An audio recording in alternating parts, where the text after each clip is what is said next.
पिछले एपिसोड में rain Xiao यह सोचकर परेशान हो गया था कि यहाँ पर सभी लोग पैसे के लिए भूखे हैं, जिन्हें आपस में किसी से कोई लगाव नहीं है और यह सब पैसे के लिए कुछ भी कर सकते हैं। इसके बाद हम अगले सीन में देखते हैं कि शॉप ओनर रेन सियाओ के पास दौड़ते हुए आ जाता है और उससे कहने लगता है कि रेन सियाओ बहुत बड़ी बात हो गई है। तो यह सुनकर रेन सियाओ उससे पूछने लगता है कि आखिर में हुआ क्या है। तब शॉप ओनर रेन सियाओ की इस बात को सुनकर कहने लगता है कि पता नहीं कैसे बैरियर के लोगों ने मिस्टर लियू लोल को मना लिया है और आज ही मुझे मिस्टर लियू लोल की तरफ से मैसेज आया था कि तुम्हें बैरियर के लोगों के साथ गाइड के तौर पर उनके साथ जाना है, इसलिए वह लोग तुम्हें बहुत ही जल्द यहाँ से ले जाने के लिए आने वाले हैं। जिसे सुनकर रेन सियाओ बहुत ही ज्यादा परेशान हो गया था कि अब उसे उन लोगों के साथ जाने से कोई नहीं रोक सकता और अब उसे किसी भी हालात में उनके साथ जाना होगा। इसलिए वह अगली सुबह उठते ही मिस्टर जैन के पास आ जाता है और उनसे बैरियर की सारी बात बता देता है। इसके बाद उनसे कहने लगता है कि टीचर क्या आप मेरे भाई और जाओ यू को अपने स्कूल में कुछ देर के लिए रख सकते हैं, क्योंकि मैं बैरियर के लोगों के साथ जा रहा हूँ, इसलिए मैं नहीं चाहता कि यह दोनों घर पर अकेले रहे, क्योंकि मैं हर रोज देखता हूँ कि लू यान की हमेशा तबीयत खराब रहती है। इसलिए मैं सोच रहा था कि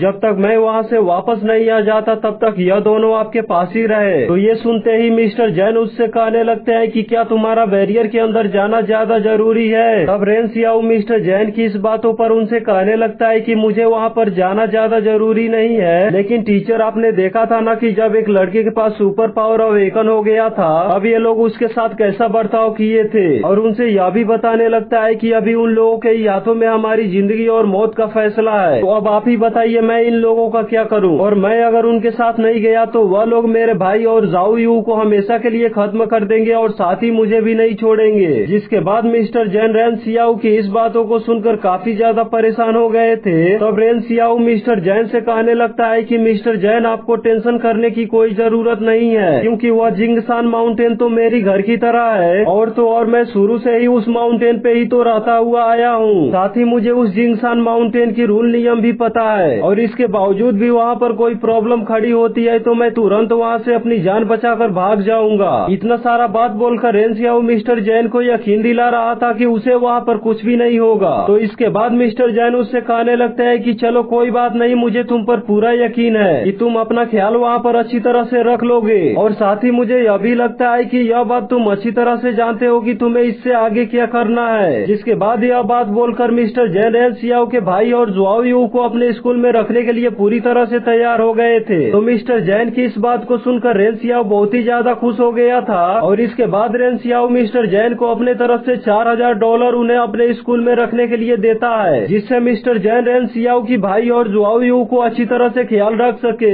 इस पर मिस्टर जैन उसके पैसे को लेने से पूरी तरह से इनकार कर देते हैं और कहने लगते हैं कि रहने दो, मुझे इसकी कोई जरूरत नहीं है, मैं तुम्हारे बारे में अच्छी तरह से जानता हूँ। लेकिन फिर भी रेन सियाओ मिस्टर जैन को पैसा लेने के लिए पूरी तरह से मजबूर कर दिया था, तो इसलिए वह रेन सियाओ से केवल $150 ही ले लेते हैं और कहने लगते हैं कि मैं यह पैसा केवल तुम्हारे भाई और जुआओ यू को यहाँ पर रखने के लिए ले रहा हूँ, लेकिन एक बात याद रखना, तुम्हें बहुत जल्द वापस आना पड़ेगा। तो इस बात को सुनकर रेन सियाओ मिस्टर जैन से कहने लगता है कि हाँ मैं बहुत जल्द वापस आ जाऊंगा। इसके बाद हम अगले सीन में देखते हैं कि लू यान और जुआओ यू मिस्टर जैन के स्कूल में जाने के लिए अपने सामान को पैक कर रहे थे। जिसके बाद वह शॉप ओनर भी वहाँ पर आ जाता है और रेन सियाओ से कहने लगता है कि बिल्कुल तुमने सही डिसीजन लिया है, इन लोगों को मिस्टर जैन के पास छोड़कर जाना बिल्कुल सही और सेफ जगह रहेगा। तो रेन सियाओ उसकी ऐसी बातों पर उसे कहने लगता है कि हाँ सही बोले, अगर मैं इन लोगों को तुम्हारे पास छोड़कर जाता तो तुम इन्हें भी बैरियर के लोगों को बहुत ही आराम से दे देते। तो रेन सियाओ की इस बात पर वह शॉप ओनर काफी ज्यादा चौंक गया था और फिर रेन सियाओ से कहने लगता है कि मैं तुम्हें कल मिलता हूँ। जिसके बाद हम अगले सीन में देखते हैं कि लू यान काफी ज्यादा उदास हो गया था और इसके बाद अपने भाई रेन सियाओ से कहने लगता है कि क्या आपको वहाँ पर जाना ज्यादा जरूरी है और क्या ऐसा हो सकता है कि आप उन लोगों के साथ वहाँ पर जाए ही नहीं। तब रेन सियाओ अपने भाई की ऐसी बातों को सुनकर उससे बताने लगता है कि तुम्हें ज्यादा टेंशन करने की कोई जरूरत नहीं है, क्योंकि मैं बहुत जल्द वहाँ से वापस आ जाऊंगा। इसके अलावा मुझे वहाँ पर कोई खतरा नहीं है, क्योंकि मैं अच्छी तरह से जानता हूँ कि कौन सी रास्ता किधर जाती है। इसके बाद भी अगर वहाँ पर कोई प्रॉब्लम हुई तो मैं तुरंत वहाँ से उन लोगों को छोड़कर तुम्हारे पास आ जाऊंगा। इसके बाद रेन सियाओ आगे बढ़ते हुए जुआओ यू को कुछ पैसे देता है और उससे कहने लगता है इस पैसे से तुम मेरे भाई का ठीक से ख्याल रखना और साथ में तुम अपना भी। तो यह सुनकर वह भी रेन सियाओ को कुछ खाने खाने की पैकेट देती है और उससे कहने लगती है कि यह खाने की सामान तुम हमेशा अपने साथ ही रखना, इसलिए कि जिंगशान माउंटेन पर पहुंचने के बाद तुम्हें भूख लगी तो इसे तुरंत खोलकर तुम खा लेना।